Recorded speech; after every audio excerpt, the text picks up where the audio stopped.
सहस्रजां चन्द्रां हिरण्मयीं लक्ष्मीं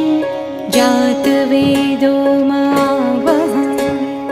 ताम् आवह जातवेदो लक्ष्मीमनपगामिनी यस्यां हिरण्यं विन्देयं कामश्वं पुरुषान्